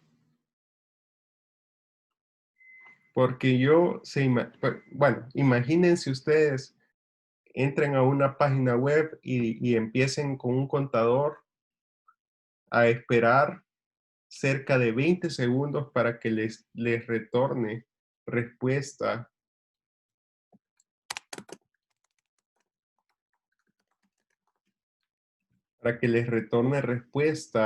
y se les muestre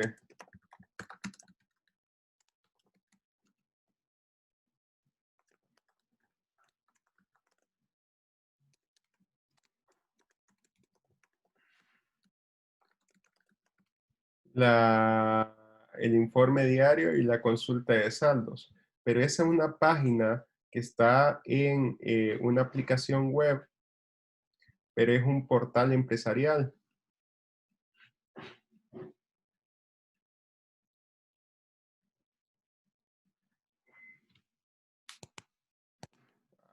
Escribir ya. Entonces este es el portal, un portal empresarial. Y ese portal empresarial es un portal que está expuesto a todas las personas con la URL principal, ¿verdad? O sea, con la URL principal. No es que hay personas que ingresan a una URL en particular o que un usuario en específico, y son usuarios ilimitados, la van a poder estar accediendo. Y para ponerlo más complicado, vamos a decir que se reciben más de 2000 transacciones por minuto.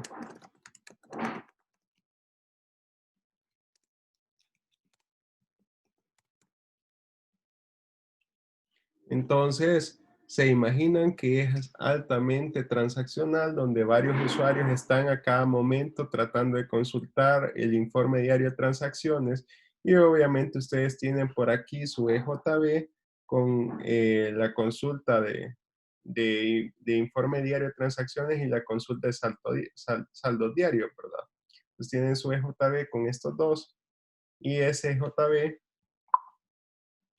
está todos, durante esas 2000 peticiones, está yendo y bajando a la base de datos a realizar estos cálculos o a realizar la consulta, que le devuelve o que se tarda 17 segundos en una y 20 segundos en la otra. Y al usuario en pantalla, de hecho, con todo esto y el tráfico, seguramente 25 segundos que se le muestra en pantalla. Entonces, ¿qué es lo que ustedes harían, señor?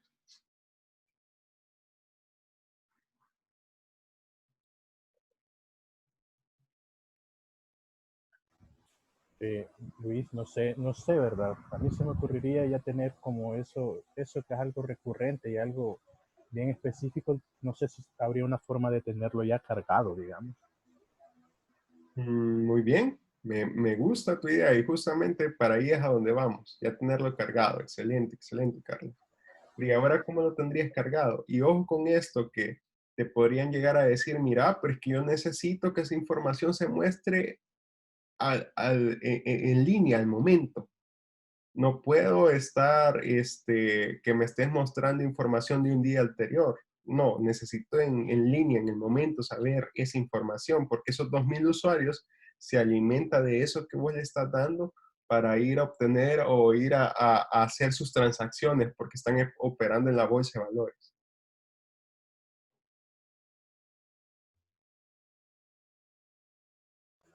¿Qué nos tocaría, Carlos? Fíjense que yo le había comentado ahí de que cuando preguntó lo del singleton, yo lo veía de una manera de tener, digamos, ya un procedimiento cargado.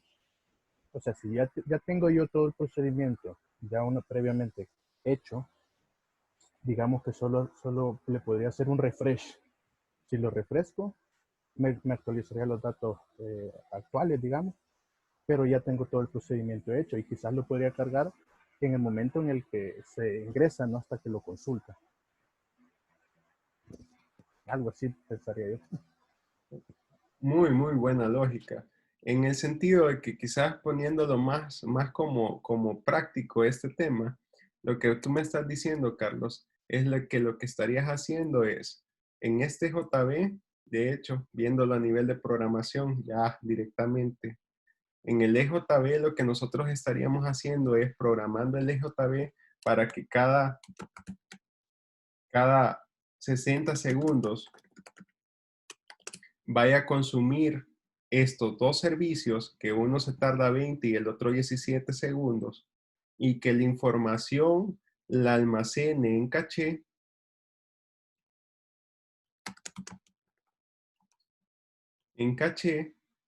y este señor hacerlo un singleton. Uy, para no estar ahí manejando dos.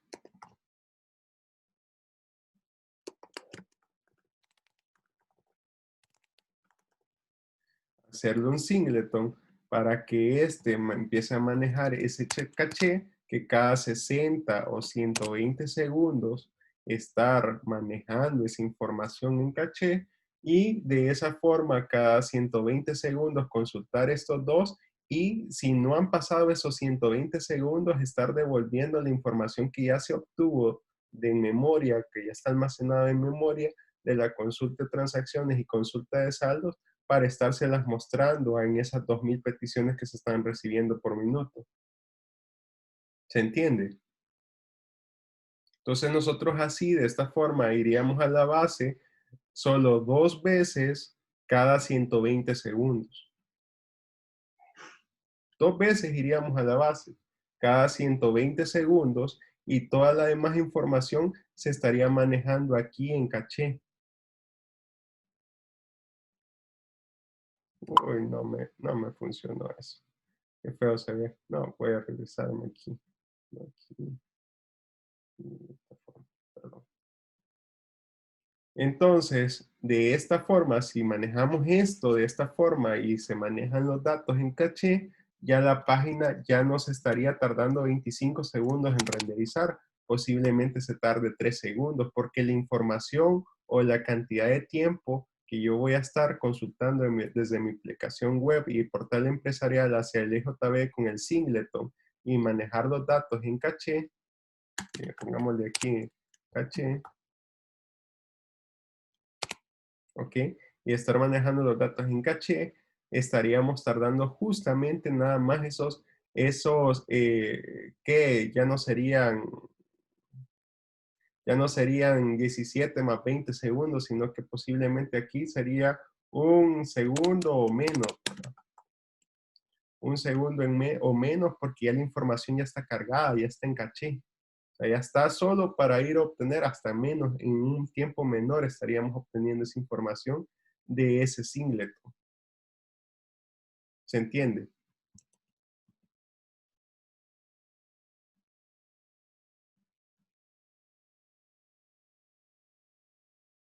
¿Se entiende, jóvenes?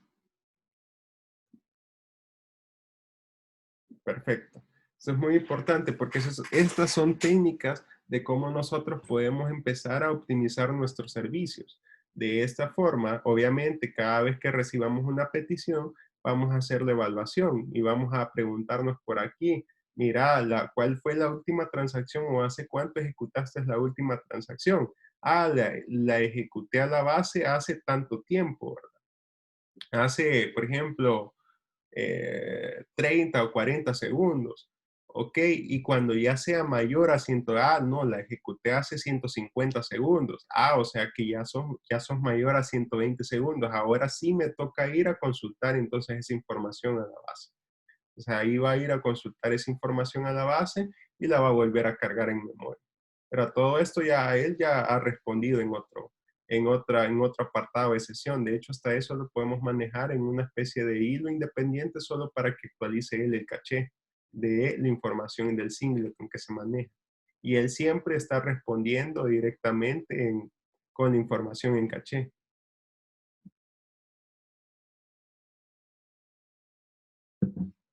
Entonces, así es como nosotros vamos a ir viendo técnicas de cómo podemos hacer, me salté ahí uno, de cómo podemos hacer esto. Para otra cosa que nos sirve es para poder cargar esta información de catálogos. Catálogos son catálogos repetitivos. O sea, si ustedes tienen catálogos muy repetitivos, pero no son catálogos de 10,000, 15,000, 20,000 clientes, por ejemplo, sino que son catálogos, por ejemplo, de estados, catálogos de información, de configuraciones, por ejemplo. Entonces, no vayan a la base por cada una de esas información. Permítanme un segundo.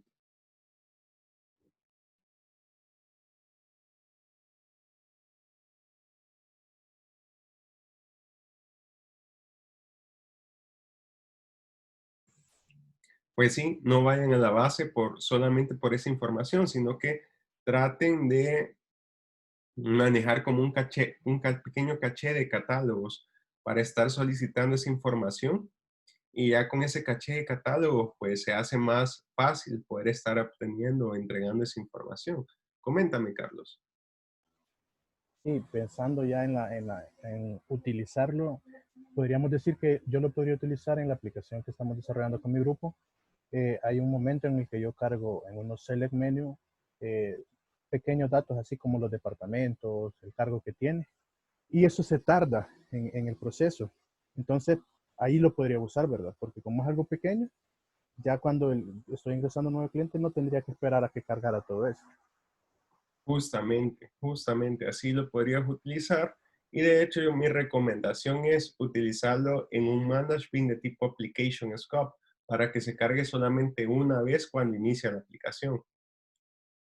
Ahí nada más utilizamos el Application Scope y dentro del Application Scope le puedes decir con una pequeña propiedad eager igual a true, que significa ansioso como verdadero. Y cuando le decís que eager igual a true, él justamente cuando está arrancando el contexto de Face Server que estás instalando la aplicación, ella en automático va a hacer eso. Y ya queda cargada ese management de Application Scope en memoria. Y lo puedes consultar desde lo puedes inyectar, por así decirlo, desde cualquier bin, desde un bin de sesión, desde un bin de vista, desde un bin de conversación, desde cualquier tipo de bin de management. Y en ese tipo de BIM, me lo actualizaría siempre. Digamos, si alguien ingresa a un nuevo departamento, por decirlo, lo cargaría. Si ya estoy adentro de la aplicación. No, Eh, ¿verdad? No, ajá, cabal, ahí la recomendación es que vos lo manejes, en el sentido de que si alguien actualiza un departamento, después como vos sabes que estás por ejemplo, en departamentos, después que te actualice el departamento, le dirías al management de tipo aplicación, mira, management, actualizate los departamentos porque acaban de cambiar, ¿me entendés? Sí, sí. De otro manager le indico eso a él para que lo cargue de nuevo. Cabal, tendrías que crear métodos ahí para que él pueda hacer recargas de la información. Ah, gracias, gracias. Ujú. Obviamente ahí tocaría cierta programación, pero estarías agregando esa programación como adicional, pero es simplemente pequeñas invocaciones para poder hacer las recargas de de tus catálogos y obviamente, aparte de hacer la recarga de tus catálogos, estarías optimizando de cierta forma todos tus recursos. Por ejemplo, yo lo que realizo es que a nuestras aplicaciones nosotros siempre dejamos ese application scope para temas de configuración y catálogos generales, ¿verdad? Para no tener que bajar a la base de datos. ¿Imaginan todo este tiempo que se tarda o ese costo transaccional desde que el navegador nos solicita a nosotros la petición a la aplicación web, que la aplicación web, ya sea si pasa por un EJB o un controlador, venga, consuma el JNDI, aparte de consumir el JNDI, consuma el recurso del data source, baje a la base de datos, que de la base de datos le devuelva la información y que venga de regreso. ¿Se imaginan ese costo transaccional qué grande es? Entonces lo que tratamos de hacer es que ese costo transaccional pues sea lo más lo mínimo posible, en el sentido de que ya teniendo la información en un application scope, pues simplemente tú la obtengas directamente en memoria. De memoria es información de catálogo, configuraciones o lo que sea. Y lo que hacemos es aquí crear una pequeña página que se llame recargar catálogos. Por si por algún motivo nosotros no tenemos los mantenimientos de esas configuraciones dentro de la aplicación, sino que lo hacen vía script a la base de datos. Y con esa pequeña página recargar catálogos tenemos un pequeño listener asociado en el ProRender View a que vaya a ejecutar un método que vaya a hacer la recarga de todos los catálogos que tienen en el application scope, para que él, en ese método de recargar catálogo, vaya a la base de datos, tome toda la información y recargue el application scope o la información del application scope. ¿Se entiende? Eso obviamente sí, y solo si nosotros no tenemos los catálogos o los mantenimientos de los catálogos en nuestra aplicación. Caso contrario, o sea, si los tenés en tu aplicación, pues ahí mismo manejas las recargas del application scope. Porque ahí en tu aplicación estás controlando también la actualización de esas configuraciones. ¿Se entiende, Carlos? Sí, sí, Luis, ya lo entendí. O sea que si ese mantenimiento lo hago dentro de esa sesión de aplicación, ahí sí se va a actualizar. Ajá. Caso contrario, como tengo dos roles, si el que administra y yo soy un rol normal, ahí sí no lo actualizaría, ¿verdad? Ujú. Yo como rol normal. Sí, ya lo entendí. Gracias. Exacto. Vale, perfecto. Y bueno, como último, ya finalizando, solo voy a volver a compartir pantalla.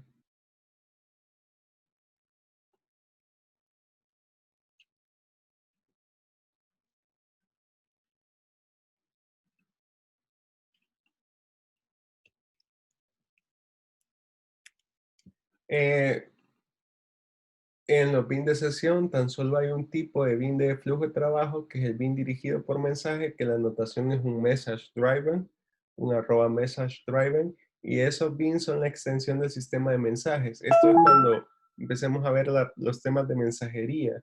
Esto es, esperaría yo que los lográramos completar, pero básicamente esto es cuando se utiliza un protocolo MQ y que se está utilizando solamente temas de mensajería, y es ahí donde utilizamos los Message Driven Beans, que los Message Driven Beans son como pequeños listeners que se pegan hacia colas de trabajo, y esas colas de trabajo nosotros empezamos a procesar la información o a consumir o a entregar los mensajes que vayan llegando a esas peticiones o a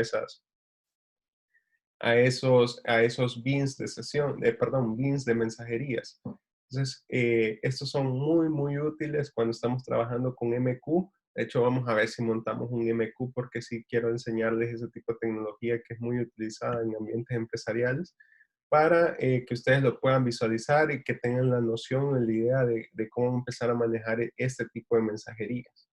Pero bueno, ya más adelante esperaría que la próxima semana estar viendo estos temas. Ahora, y aquí le voy a empezar a explicar cómo vamos a empezar a acceder a un EJB, pero creo que a partir de aquí tengo una pequeña reunión ahorita, entonces creo que ya no voy a poder continuar con la clase.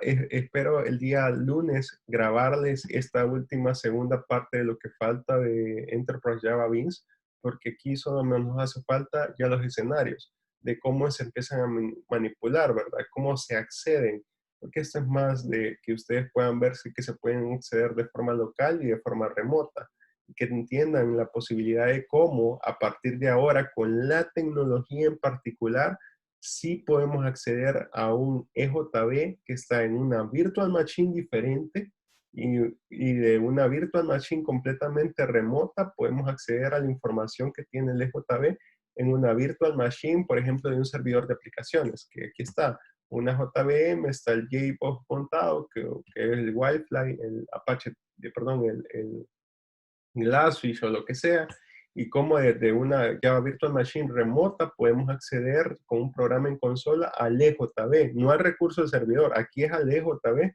pero es por medio de la tecnología.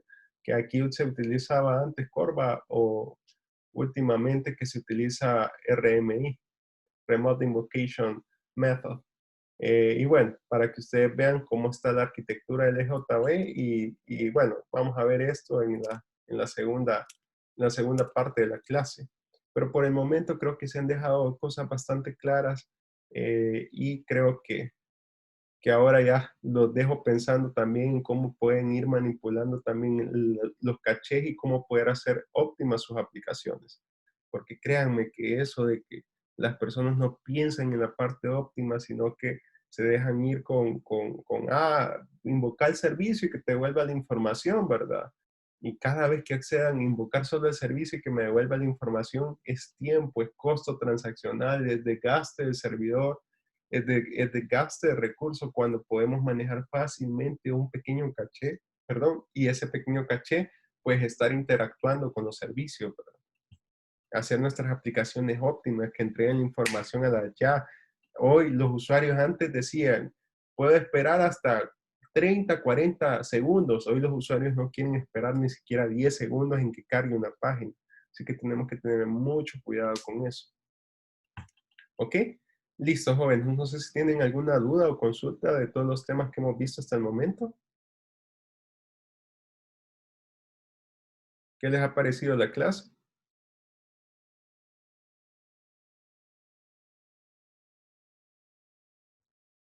¿Les ayudan estos diagramas que hemos hecho?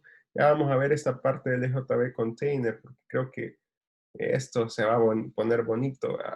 Solo para que ustedes lo logren visualizar, con el EJB Container, lo que hacemos o lo que ya empezamos a hacer es lo siguiente, o para que lo logren visualizar, en el sentido de que aquí empezamos nosotros a crear, vamos a ponerlo de este color, aquí es a donde nosotros, cuando nosotros desplegamos un EJB, los EJBs despliegan, pero despliegan dentro del EJB container de forma individual. O sea, nosotros podemos tener un EJB como con proyecto, un EJB que se llame core o lo que sea, ¿verdad? Y cada EJB de tipo stateless o stateful o cada bin, porque es cada bin enterprise, cada pequeño bin enterprise se crea dentro de este EJB container como individual. O sea, estos señores se vuelven como pequeños componentitos individuales. Por eso es que los podemos monitorear individualmente cada uno de ellos. Y de esa forma, al crearse de forma individual, nosotros los podemos acceder también individualmente, no como proyecto, sino que de forma individual. Entonces, ya una vez desplegados en el servidor, se miran así. Y estos señores, ya nuestra lógica de negocio ya no es utilizando un non-JTA, sino que ahora sí un JTA Data Source, porque ahora ellos ya manejan transacciones. Ya no nos conectamos por medio de la aplicación, sino que es nuestra aplicación web la que accede a un EJB en particular o a digamos, a una transacción, o, bueno, a un EJB en específico. Es nuestra aplicación web la que está accediendo a estos señores, a estos EJB de formas individuales. Y ya son los EJBs que utilizan el recurso de JNDI del servidor, o sea, de JTA Data Source, para manejar las transacciones, y son ellos los que listo, listo. Entonces, y son estos de JTA, la transacción del data source, la que obtiene el JNDI del servidor para conectar la información, ¿verdad? O sea, para acceder a la información. Y es así como funciona. Entonces, para que tengan una idea de cómo esto hace uso de la JTA y cómo los EJBs utilizan el EJB container para conectarse, ¿verdad? O para desplegar. Bueno, señores, los dejo porque sí tengo otra reunión. Cualquier duda o consulta, quedo ahí atento por Slack. ¿Les parece? Muchas gracias, Luis. Feliz tarde. Gracias igual. Pasen feliz tarde, jóvenes.